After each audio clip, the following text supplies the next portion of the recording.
Assalamualaikum warahmatullahi wabarakatuh. Hai anak-anak, apa kabar kalian di bulan Ramadan hari ini? Semoga kalian selalu dalam keadaan sehat walafiat dan selalu berada dalam lindungan Allah Subhanahu wa Ta'ala. Oke, pada kesempatan kali ini, sebelum kita mulai belajar, ada baiknya kita berdoa terlebih dahulu. Doa sebelum belajar. Bismillahirrohmanirrohim. Raditu billahi robba wa bil islami dina wa bil muhammadin nabiyya wa rasula. Rabbi zidni ilma warzuqni fahma. Amin ya rabbal alamin. Oke, kita untuk kesempatan hari ini kita akan belajar tematik. Kita masih di tema 9, kayanya negeriku, subtema 3, pelestarian kekayaan sumber daya alam di Indonesia.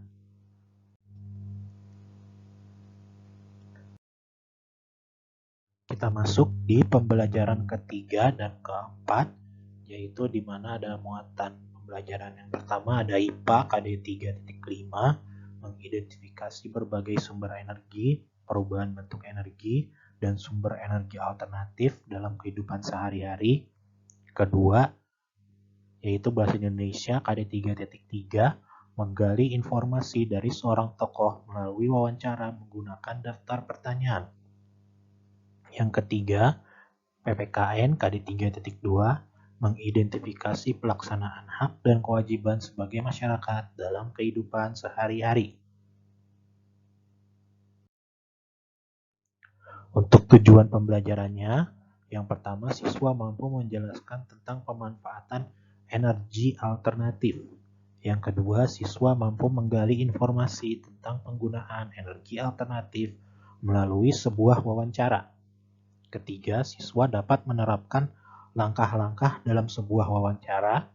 Dan yang terakhir, yang keempat, siswa dapat mengidentifikasi sikap persatuan dan kesatuan dalam melestarikan sumber daya alam.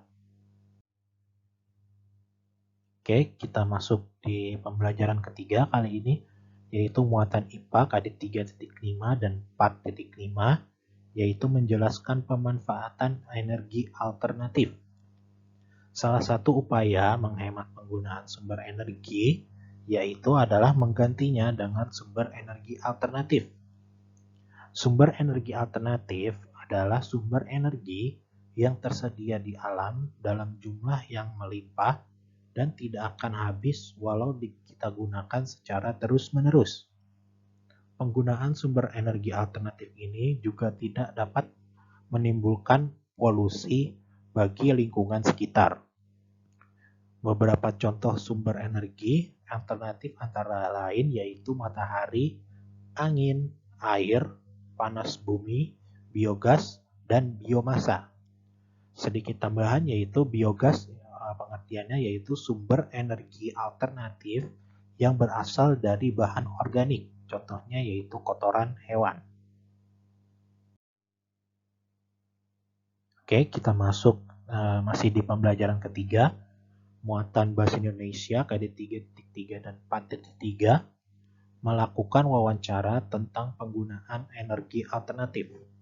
Berikut ini adalah langkah-langkah untuk melakukan wawancara tentang penggunaan energi alternatif. Yang pertama, wawancara yaitu merupakan kegiatan yang dapat menambah ilmu pengetahuan mengenai suatu hal.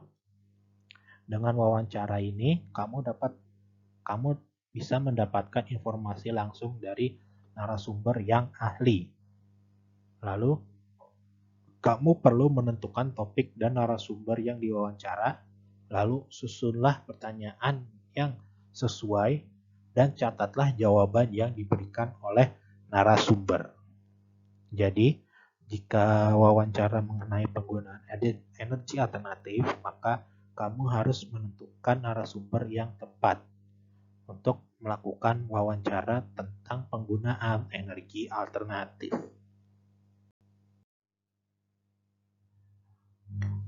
Kita masuk kali ini di pembelajaran keempat, yaitu muatan PPKN KD 3.2 dan 4.2, mengidentifikasi sikap persatuan dan kesatuan dalam melestarikan sumber daya alam.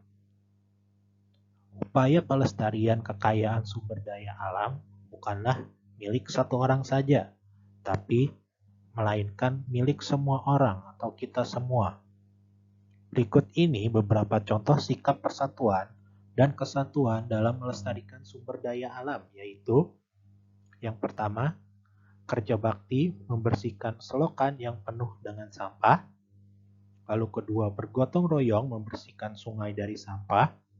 Ketiga, bergotong royong membangun sarana dan prasarana kebersihan.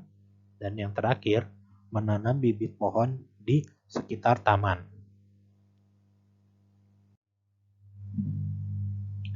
Ya, kita masih di pembelajaran keempat. Kali ini masuk di muatan Bahasa Indonesia KD 3.3 dan 4.3, menerapkan langkah-langkah wawancara.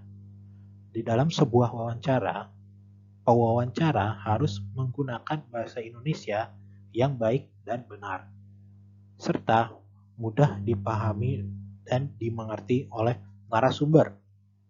Seperti pada berikut contoh pertanyaan wawancara. Yang pertama, berapa kali sungai ini dibersihkan oleh warga setempat secara bergotong royong dalam 1 tahun? Lalu yang kedua, apakah manfaat yang dapat dirasakan oleh warga setelah sungai ini dibersihkan secara bergotong royong?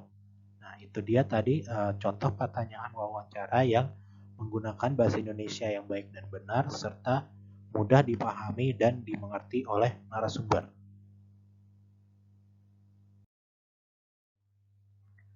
Oke, selanjutnya tugas tematik kalian yaitu yang pertama, mengerjakan buku pena 4B halaman 152, mengerjakan yang nomor 3 saja.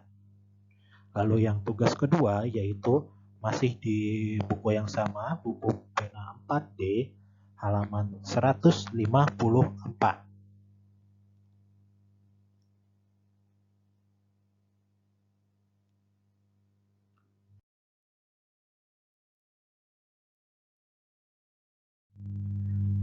Ya, alhamdulillah telah selesai materi yang dapat Bapak sampaikan. Semoga apa yang telah Bapak sampaikan dapat dimengerti oleh kalian semua. Oke, cukup sekian materi yang bisa Bapak sampaikan dan Bapak berikan. Kurang lebihnya Bapak mohon maaf. Wabillahi taufiq wal hidayah. Wassalamualaikum warahmatullahi wabarakatuh.